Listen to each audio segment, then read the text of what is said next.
Alright, we'll start with the identification tag on the side. Here you'll find the manufacturer, date it was manufactured, VIN number, some gross weights, tire sizes and pressures. In the yellow you have cargo weights and your VIN number, and then a tire chart up top. Up front you have your battery. These aren't maintenance-free batteries. You may have to add water to them at some point. If you're not going to be using your unit for a while, I would disconnect it. There is a bit of a power drain. It'll just save your battery. And for winter storage, put it somewhere warm. 230-pound propane tanks. There is a selector in the middle. The little arrow points to whichever tank is going to be supplying. Power jack up front. You have up and down, and a light on and off. Under here you have a plug-in for a solar panel. If you ever decide you want to put one on, there is a pigtail inside. I'll show that to you when you get in there. Your breakaway. One thing with the breakaways, if this key gets pulled out and your battery's connected, it does activate your brakes. Left like that for a while, it will drain your battery and can do damage to your brakes. So just kind of make sure the key stays in there.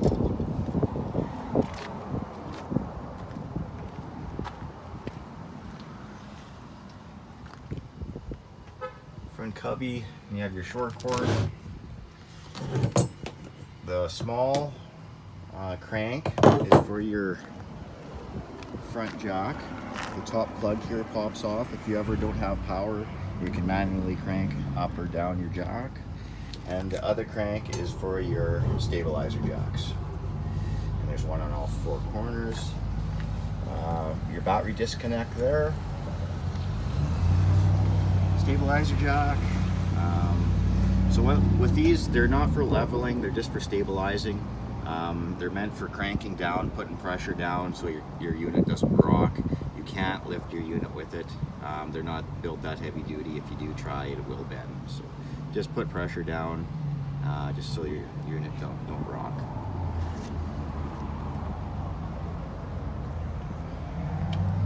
Water fill here.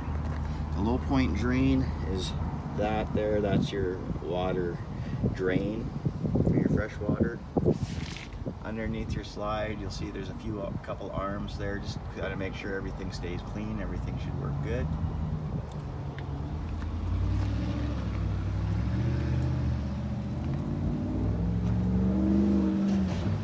Another cubby hole here. Your sewer dump. Everything is labeled gray, and black. So that's your valves there, and your sewer dump there. Your sewer hose is in the bumper.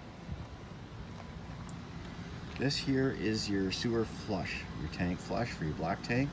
If you are going to be flushing your tank, make sure that you have your black tank valve open. Alright, it'll just fill your tank up and it can cause a big mess. Your hot water heater. These are propane and 110 electric. All the controls are on the inside. The only thing you need to know back here is the plug for the drain. And that's very important when you go to winterize. You're going to want to make sure this is drained.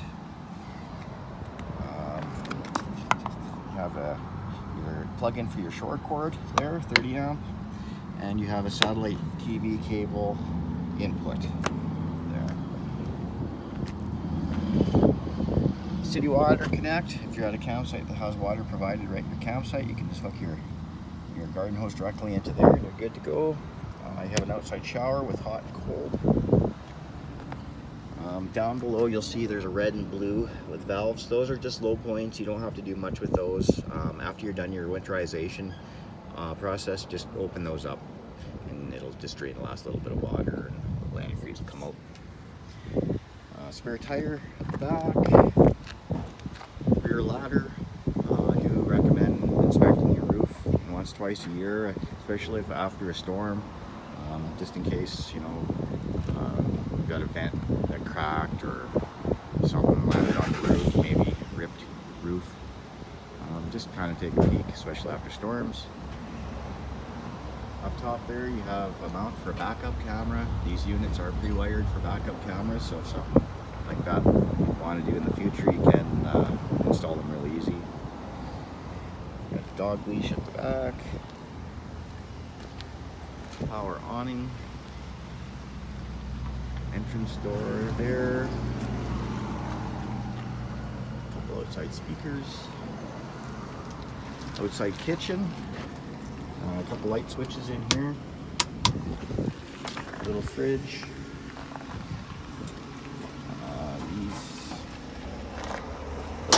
Down, got a gas grill, and the grill, the hose for it is here. There's also a drip tray for it here. I'll just kind of show you. The hose is a quick coupler, just connects right to there, and then behind the tire is your quick coupler with your valve there. Then the tray, drip tray, just goes right on here along this. On your wheels, these center caps do pull off. There's grease nipples behind. Not a bad idea to give your wheel bearings a shot of grease once in a while. If you are putting a lot of miles on though, I do recommend getting them repacked every year. Intake and exhaust for your furnace. Just remember that gets really hot. Don't store anything in front of it. The vent for behind your fridge. All the controls are on the inside. There is nothing behind there, so that's, you don't really need to go in there for anything. Your vent for your range above your stove, if you want to exhaust, that's the vent there. There's little clips here to release the flapper. This is a mount for a TV. If you do decide you want to put a TV out here, this is where you'd mount it. There's an outlet here and the cable TV output. Main entrance, light just underneath the step, and then back around to the front. This light switch here is for your cap lights right there.